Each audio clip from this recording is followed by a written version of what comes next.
Hey, good morning. Chuck here at Apple Drains. Let's take a look at what we're going to solve today in a backyard. And this is from the estimate. This is walking the estimate, taking a look at the low spots and all of the water. And you can see all this water in the backyard. There's tons of it. This is a small section, but there's tons of water here. Even though you only see it on the surface, there is lots of water underground. And we need to decide, are we going to put a sump pump in here, or do we have enough fall for gravity to go out to the street? You can kind of see that's really uphill. You can see that area here in the back. It is quite low. So we're going to put in some yard drain, and we're going to put a sump pump in. And if you take a look here on the side, you can see all this water between the yards, tons of water. Let me show you how to install a really simple system that's going to pick up this water and work and work and work and keep this area dry for many, many years to come. Hey, good morning. Chuck here at Apple Drains. Today we are installing a yard drain, and a little bit difficult, something the homeowners could do themselves. Would suggest that you use a trencher. Let me show you what's going on here. It's between two properties, and of course there's lots of irrigation, lots of cable, electric, water, sprinklers, all those things. Take a look. So if you've watched any of our videos, usually I show you the problem area first. But let's go ahead and start the trencher and start a trench. And let me show you the groundwater so that you can see it. We'll widen up this trench and you'll see this groundwater just begin to pour into this thing, and then you'll see how the easy flow, the yard drain, actually works to collect the water, and the sump pump will lift it up and send it out. So we're going to widen up the trench a little bit because that easy drain, the quick drain, it's like 8.5 inches wide, so we need to be a little bit wider. You can see we're quite deep. You can see how far I'm stepping down, and boy is it muddy. It's really wet, really wet. But this will take care of that, suck up all that water, a couple catch basins for surface water, but you can see how muddy that is. So I would suggest that you get a trencher if you were going to do this yourself. Save you a whole lot of time and effort. We're going to go ahead and connect this line, from the back over where Chuck's at. Bring that line over to here. We'll start with the catch basin in the low spot. More easy flow coming down. And somewhere up here we're going to put a sump pump and then lift it up and send it all the way out to the street. So basically with the trencher, this entire trench was dug within about 20-25 minutes. And it makes really quick work of digging the trench. Don't let that fool you. There is lots and lots of soil to move, widening the trench, of course laying the pipe, and of course backfilling. These are the things that really wear people out and make the job very tiresome. But hopefully you can take a look at this video and get some idea of the whole project pictured in your mind before you even start. Okay, so we've got a real nice trench. These guys have cleaned it out, and you can see the water, the groundwater already starting to come up in here. Can you see it down here? This is groundwater. It's rising up, and there's basically no place for this water to go, and you can see even more of it over here. The longer that we let this set, the more water that there'll be. This is all yard drain, okay? This is all going to be the quick drain, the Styro-Rock as I call it. And that stuff works so good. It picks up that groundwater instantly, and we'll send it down. Then we're going to change to solid through this section right here. They just need to clean the trench out. This will all be solid pipe, comes over. Same thing on this side. You can see, I see the groundwater already coming into this trench. There's so much water back here. So we'll pick up with the easy flow, and basically up there where chances at, that line's coming this direction, and this line is coming this direction. We'll tee it in here, and over here where the shovels are is where we're going to put our sump basin to lift that up. Then we'll use some of the same trench, and you can see I trenched it all the way out to the street. That's our 1.5-inch discharge. So really a straightforward job. As we put it together, you'll make more sense. So up here at the front, this is the fun part. As you can see, we've got all kinds of cable. We've got irrigation. We've got water meters over here, and we're going to go ahead and trench through here. You can see there's old cables. Hopefully that's an old cable. Just cutting the sod off takes that off. but we're going to be right along this yellow line right here, or this orange line, as we come through this section. A little bit of stress if you do it yourself, but that's why you get things marked. Okay, so we've got our yard drain ready to install. You can see the easy flow, the Styro-Rock ready to go into the ground, some catch basins. These guys are just widening up the trench right here so that we can just get the 4-inch pipe in there. So we're putting in the quick and easy drain. You can see it's coming down. It's going to turn and come into our sump basin. You can see how much groundwater there is right here. There's tons of groundwater. And we've got another line that comes from this direction. It's coming down. We're just going to use a T because we've got really good fall to bring it over to the basin. Then we've got a section of solid pipe as it came across the high section of the yard. We don't need to do any type of yard drain there. We've collected the water back here. And you can see where the easy flow ends right here. We got our catch basins installed, and we'll go ahead and cover this up, take our excess soil out. Then we'll put some risers on here, and I'll show you how we do that to extend those catch basins up to the proper grade. But looking really good, looking really good. Water's already flowing through the trench, coming all the way around over to our sump basin, which is right here. Okay, so we've got our sump pump installed, Zoller M98. Got the check valve. Line comes up. Remember, we're underground, so we're drilled through the side of the pit to bring our 1.5 inches out. You can see the inlet line coming in. We're in the same trench as the easy flow until we get to the end of it down there, and then it's just 1.5 inches all the way out to the street. So a really good job for the do-it-yourselfer. You know, there is some plumbing here, so a lot of different connections, but we're starting at a catch basin. It's a 9x9. You can see it down here. It's in the lowest portion of the yard, and we're digging through grade to bring that line over to a T where it ties into the sump pump. And then this line actually comes downhill, but it floods right here, so we put more yard drain in here all over to the pit. Sump pump lifts it up. We're using the same trench for the 1.5 inches until we get past the end of the easy flow, and then it's just 1.5 inches all the way out to the street. This solid pipe, this is a real high spot in the yard, so there's no reason to put the yard drain through here. We collected the water over here. You can see we're still setting the catch basins, but you can see all that water down in the trench.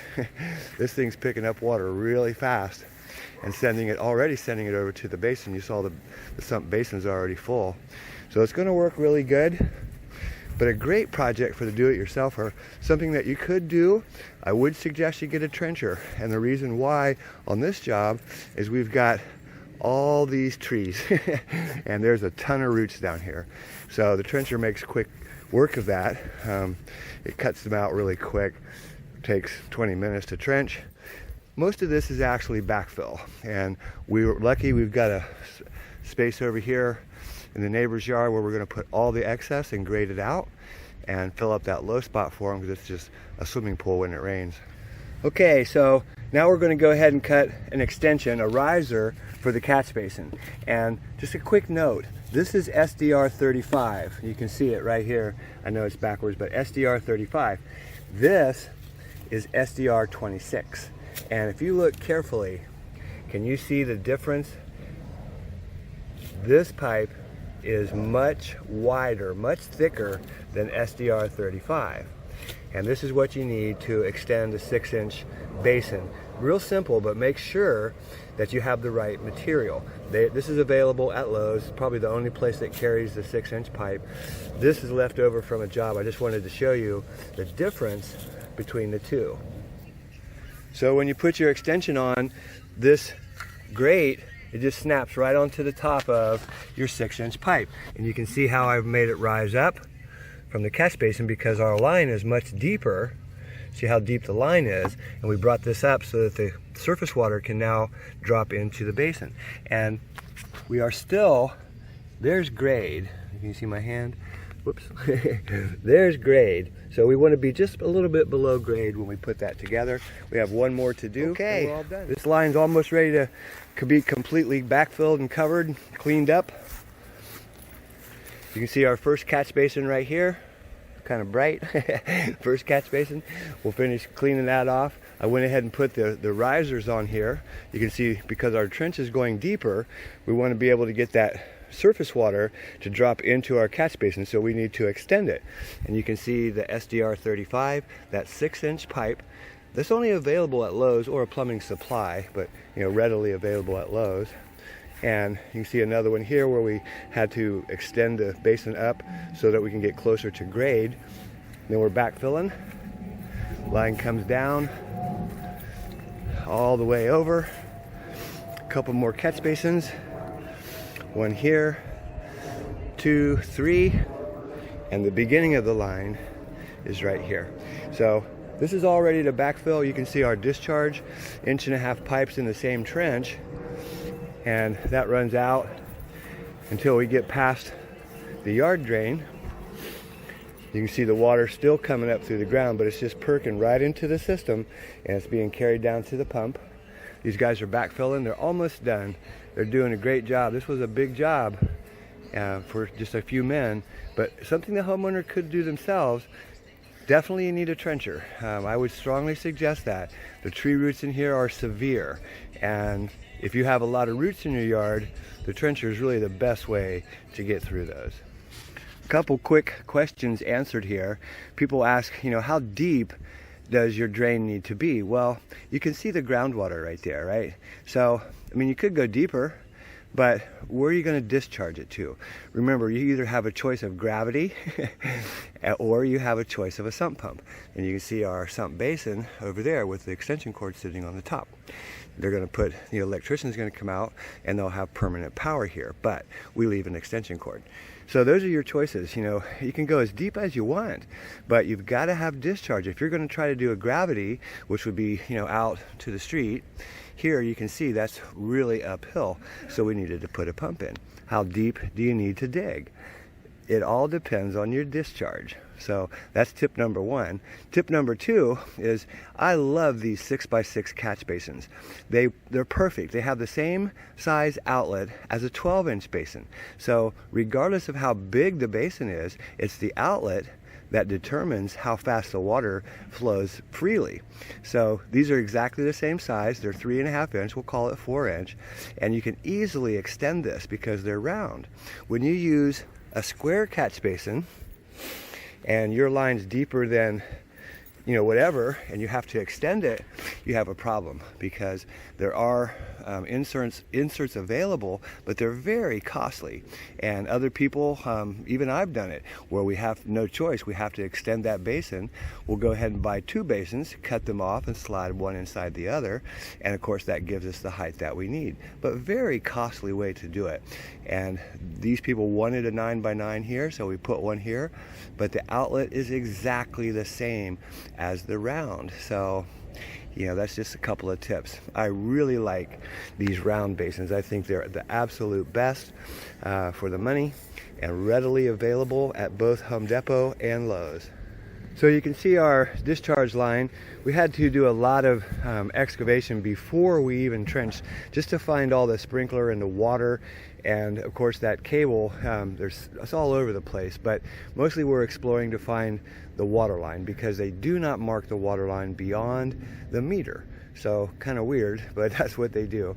And a couple of tips, when you do this, make sure that you have tools available to shut off that water if needed.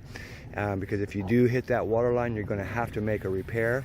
And you can see that sump pump just kicked on. You see that? And it's just working great. It's already collecting water. The tip I wanted to tell you was if you're going to do a discharge at the walk, make sure that you don't have a low spot. You see that water? So you don't want this water to just pour out here onto the concrete. So what we did, we used the jetter to get under the walk. That's why there's water here. But make sure that you don't have a low spot. Otherwise, that you're pumping all that water, it just comes right out here on the walk. Let's go ahead and put the discharge out here at the curb where it belongs. So if you're going to use a sump pump, make sure that your discharge, even if you just have a gravity discharge and a pop-up, make sure that you don't have a low spot on the sidewalk. You see that water sitting over there? We tunneled this walk and we used the jetter to get under there, so there's, that's just our water from that. But you can see it goes nowhere. Much better to bring that discharge out here to the curb so that that water doesn't flood the sidewalk and instead gets into the curb and is carried away to the storm drain where it belongs.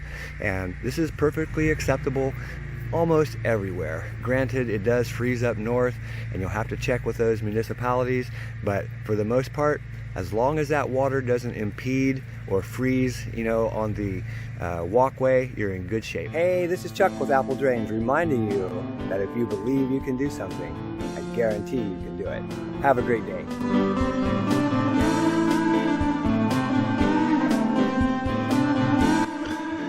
About a month ago, we posted a video about the coronavirus in Singapore and tried to show you guys a little bit of what's happening there. And of course now, here it is in our country.